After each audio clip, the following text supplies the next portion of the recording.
Happy Pride.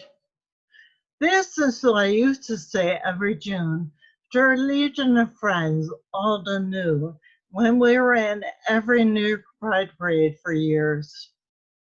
The New York Pride parade events were, of course, canceled this year. Pride usually draws a large amount of people from all over the country. It's estimated that 2 million people have attended New York Pride each year in recent years. My partner, Barbara, and I weren't planning on going this year, and we haven't been to Pride for years. Although we would like to go again and see our friends in Brooklyn who we stay with. Even so, even with all the tragedy going on around us, I was momentarily taken aback a few months ago when I heard Pride was canceled. Pride is that much a part of me. The LGBTQ community has earned pride, but I do not think that having pride should be limited to one group of people. Everybody should be proud of themselves. As the late great writer Toni Morrison said, you are your own best thing. She was speaking, of course, about true pride or self love or empowerment, whatever you want to call it. This kind of feeling good to be yourself does not rest upon feeling negatively about another group. That's not pride. Unfortunately, we've been seeing far too much of it, and it's heartbreaking, to say the least. One could argue the hatred of others begins with self hate. Pride was born in the process of the Stonewall Inn, which became a week-long riot in 1969. The people with the least to lose, those who couldn't pass at straight society, the butch lesbians and the drag queens, exploded one night during yet another police raid on a gay bar. Raids were customary then. Gay people were routinely carried off to jail. Their names were published in the newspapers. They lost their jobs and often their families. 10 years later, there was another riot after the assassination of Harvey Milk, a small business owner and politician in San Francisco. The man who assassinated him, a former firefighter, got off lightly on a charge of manslaughter and used what has since come to be called the Twinkie defense, meaning that his legal term used the excuse he ate too much junk food, which led to his criminal behavior. After this sentencing, a peaceful candlelight vigil turned into a riot outside San Francisco's City Hall, which involved setting buildings and police cars on fire. A few years after Harvey Milk was assassinated, I attended the premiere screening of the documentary The Times of Harvey Milk. The first movie about Harvey Milk at the Roxy on Sansom Street. I was young then, in my early 20s, and recently out as a lesbian.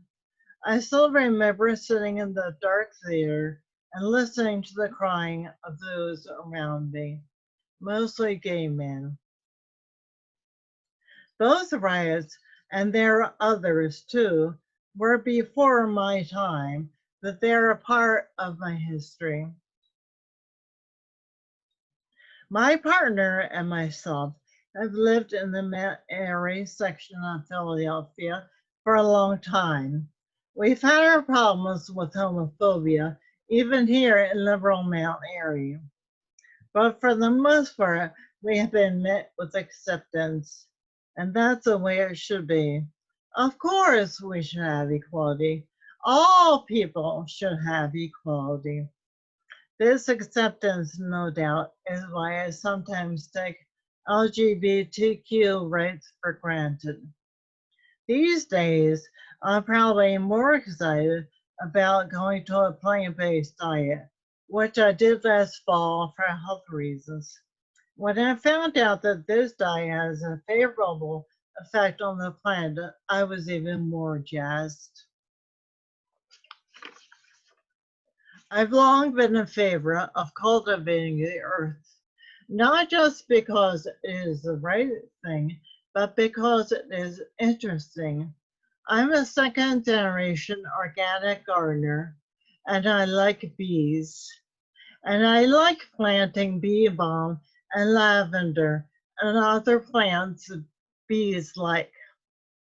But what I'm really excited about in going to a plant-based diet is feeling like I have a new lease on life. And I'm excited to be part of a global community. There was a time when I felt the same way about coming out as a lesbian. Coming out in the early 1980s meant that I didn't have to embrace myself, and it meant that I had a tribe. Recently, when reading a quote by the important writer Steve Abbott, I became very excited. The quote is about intersectionality and was made far before that term was commonly used. Steve died in 1992 of complications due to AIDS when he was 48. In his Habitat essay, Will We Survive the AIDS? Abbott writes, it is clear that what we're doing now is killing us all. And as we project these attitudes onto other species and towards the Earth's ecological system, we are jeopardizing our very planet. I would argue that we can no longer afford to see anything, not even gay liberation or our survival, as a separate issue, needing a separate cultural or a political or a spiritual agenda. This does not mean I intend to renounce my sexual orientation.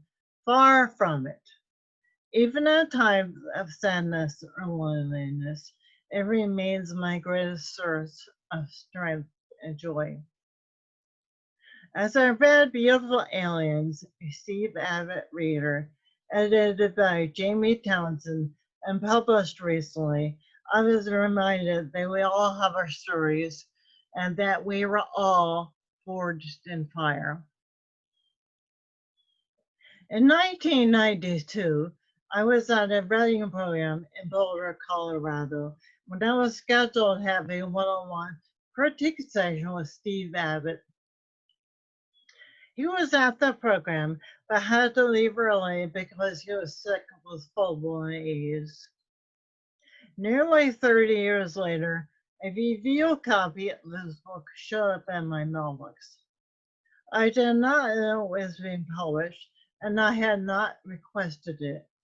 To me, this was one more experience that proves that the universe works in mysterious ways. I became Unitarian Universalist later in life, after 50, when I found a religion that agreed with me. In particular, the seventh principle rings true: respect for the interdependent web of all existence, of which we are a part. We are all connected. Namaste.